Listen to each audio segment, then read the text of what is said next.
total, variable, fixed costs are broad categories because they are calculated for the whole production. Sometimes they are not very useful. If I tell you that I produce refrigerators in my business and my total costs $20 million, then it hardly tells you whether my costs are high or low. You don't know that. That's why we quite often use average and marginal costs when we want to have a closer look at a business. Average costs. Actually, each of those three categories, total, fixed, and variable costs, can be divided by quantity produced, giving us three other categories of cost. AC, average cost, or as some people call it, ATC, average total costs. We've got AFC, average fixed cost, and AVC, average variable cost. So you've got three new categories, and those average costs give you information about costs, variable or fixed or total, with respect to one average unit of production. So that gives you some information about how expensive in production is your one unit of your production, whatever you produce, right? If that's a refrigerator, well, that's the cost of one average fridge that you produce. Average costs, also called ATC, as I mentioned. It simply tells you what is the average cost of producing one unit. It incorporates fixed and average costs in here, right? This average cost is quite often used for comparisons with the price, because AC tells you how much it costs you to produce one unit. Selling price would tell you how much you can get from the market from this same unit. So you would like your average cost to be lower than the selling price, obviously. Average fixed cost. It is probably the least important cost normally. It is important actually only in some special cases. It allows you to understand, for instance, why some exclusive cars are so expensive, right? So if you, for instance, compare a brand new Ford with a brand new Ferrari, you will find out that this brand new Ferrari is like 10 times more expensive. And there comes the question, all right, so what is actually 10 times better about Ferrari, right? The Ford has 4 wheels. Does Ferrari have 40 wheels? No, it does not, right? The Ford can take 5 people on board. Can Ferrari take 50 people on board? No, it can't, right? Well, the Ford can have some maximum speed, and obviously the speed of Ferrari is greater, but is it 10 times greater? No, it isn't, right?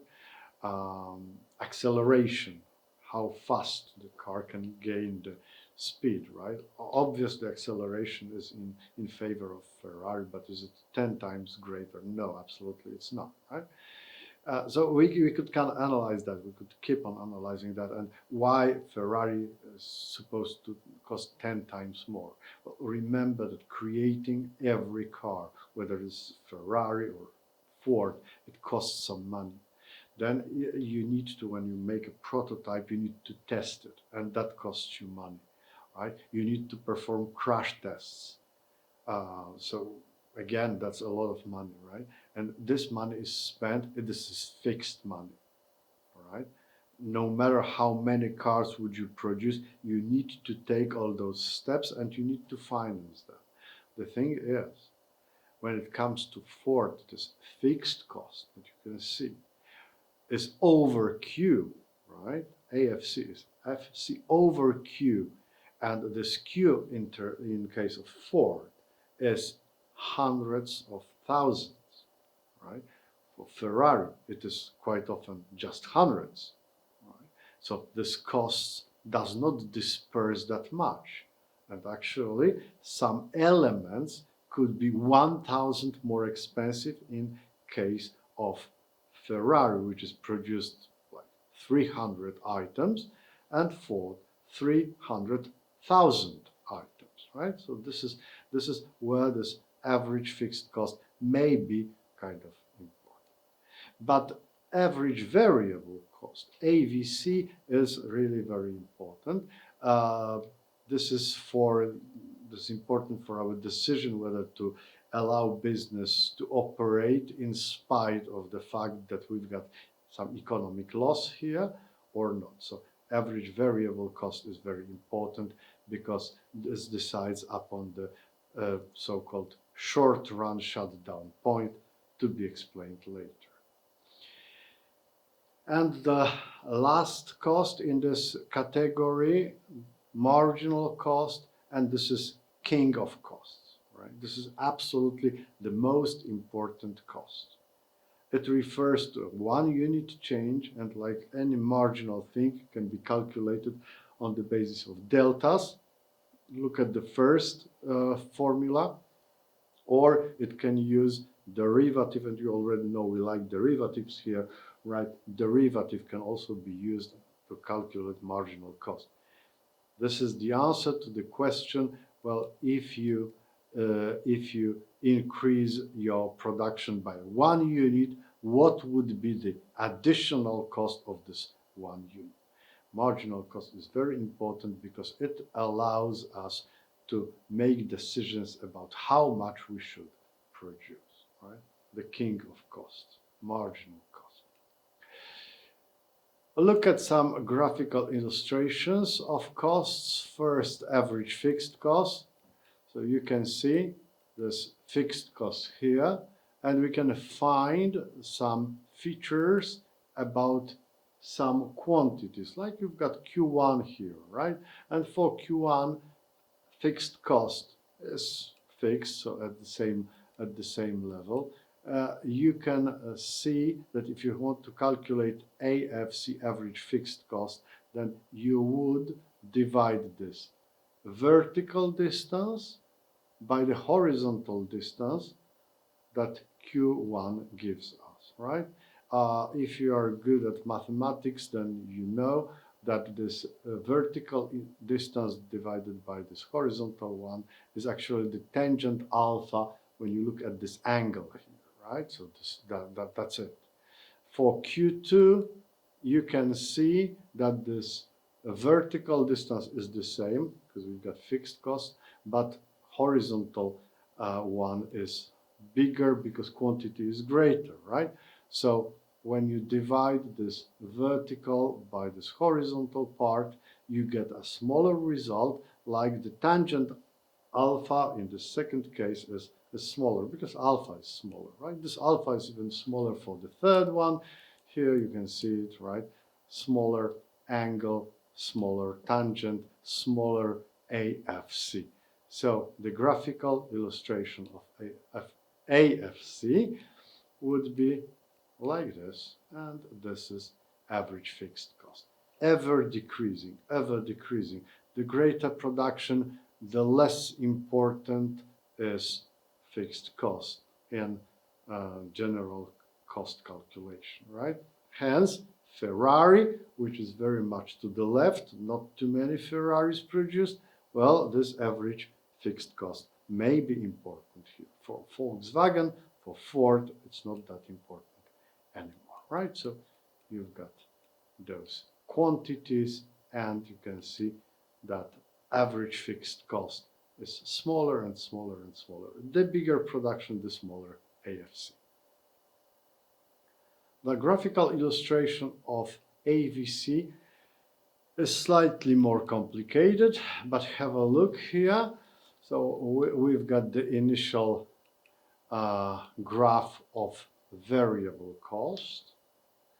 And now we are going to find out what is average variable cost for some levels of production. Let's start with Q1. For Q1, we will find that actually this vertical part divided by this horizontal would be equal to tangent alpha. So this is kind of analogical as we explained in the previous graph. But you can also see that actually there are 2 points for which this tangent alpha is the same.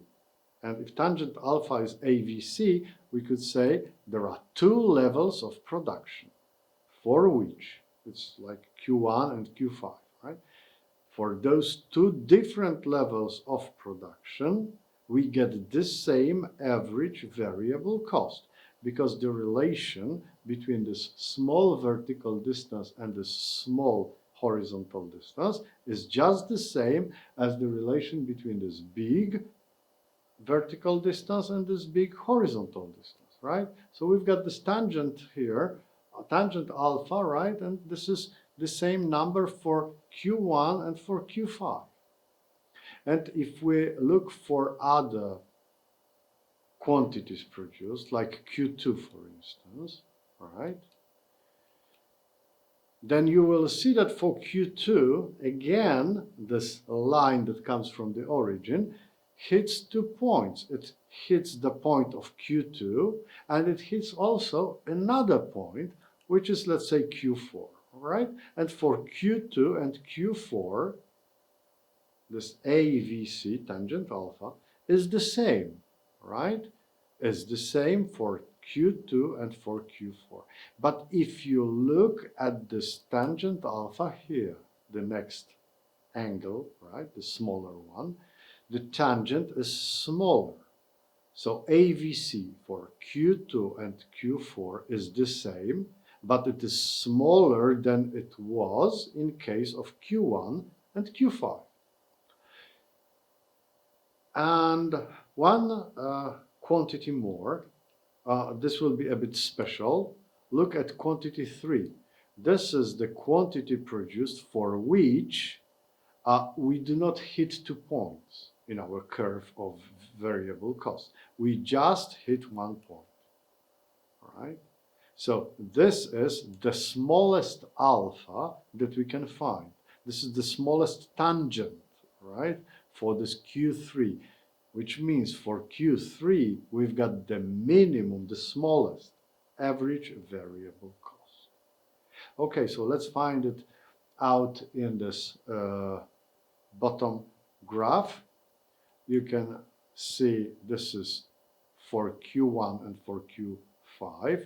This is for Q2 and for Q4, and this is for Q3. And we can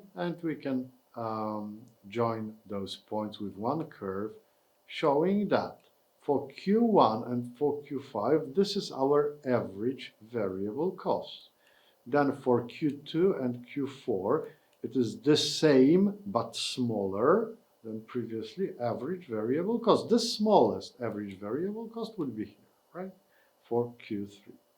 And average variable cost curve is a U-shaped curve, okay? Not symmetrical, but U-shaped curve.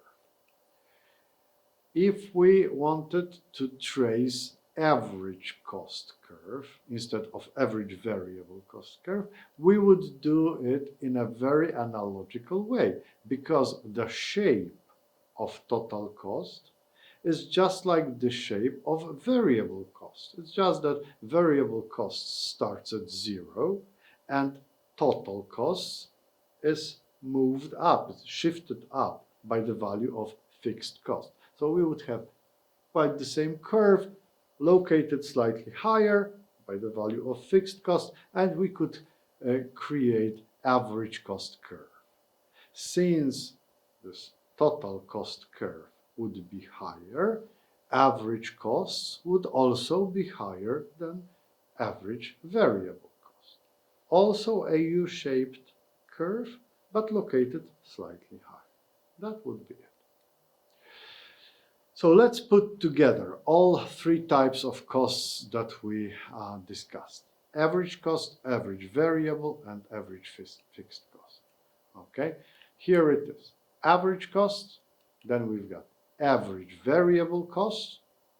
Look at the vertical distance between those two curves. Both are U-shaped. They are not symmetrical. AC is above AVC, but the distance is kind of variable.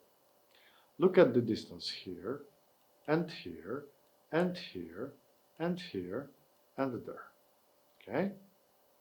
You can see this distance is smaller and smaller. If we take those distances, we put them on the horizontal axis, then you will see that each ending point is located lower and lower. If we connect them with one curve, we get AFC, average fixed cost, ever declining, right? The bigger Q, the smaller AFC. Because AFC plus AVC equals AC, average variable costs and average fixed cost is equal, the sum of them is equal to average total cost or average cost, as you prefer. We want also to have a brief look at the king of costs, which is marginal cost. Okay, so this is a graphical illustration of marginal cost.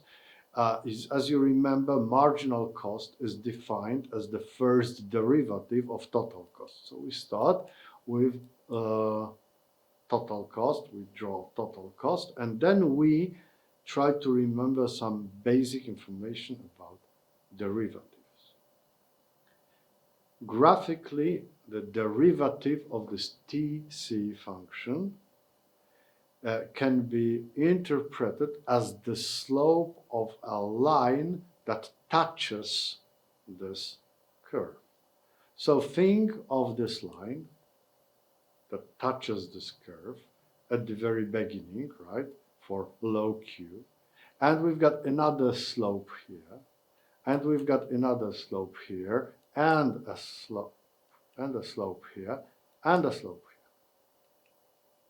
right? So we've got a number of lines with different slopes. And you could see I made a distinction here for two values of Q, right? So if you look at those lines, you will see that the slope at first is quite big, and then those lines flatten out, meaning the slope gets smaller. So this is what happens with marginal cost. It is high at the beginning and it goes down. After exceeding a certain point here, you see those lines again start to have a higher and higher slope, which means marginal cost would be growing. So it's decreasing and then it's increasing. So that is a U-shaped curve again, right? We could try actually to draw this line. This is marginal cost, first decreasing, then increasing, right? For the flattest part of total cost, where the slope is as small as possible, we see the minimum of marginal cost. So this is this first value that I made kind of distinctive, right, on the quantity axis, right, the one on the left side. What is the value on the right side? You can see that this value on the right side shows you the point at which this line that touches total cost, when extended, it hits the origin. In fact, for this value of Q, the slope, meaning marginal cost, would be equal to the vertical distance divided by horizontal distance, would be equal average cost, TC divided by Q, because the vertical distance is TC, horizontal distance is Q, right? This is the point of intersection between marginal cost and average cost. This is the point. And as you remember from one of our previous lectures, whenever in one graph we've got marginal and average values, and if they intersect, the point of intersection shows you the extreme value for average. Average cost is a U-shaped curve. So when it comes to extreme value, it has no maximum, but it's got a minimum. So this point of intersection that you can see here is the point that shows the smallest average cost. You could say for this quantity produced, the average cost hits the minimum, meaning this is the cheapest production. And for every technology, you can find this kind of quantity produced that allows you to have the lowest average cost. For any technology, there is a certain quantity produced that shows you the cheapest production. We call it technological optimum. Every technology has its optimum, and this optimum means this is the smallest average cost of production that we can have with this technology. This technological optimum will be pretty important to us when analyze businesses operating on various markets. Thank you very much for your attention.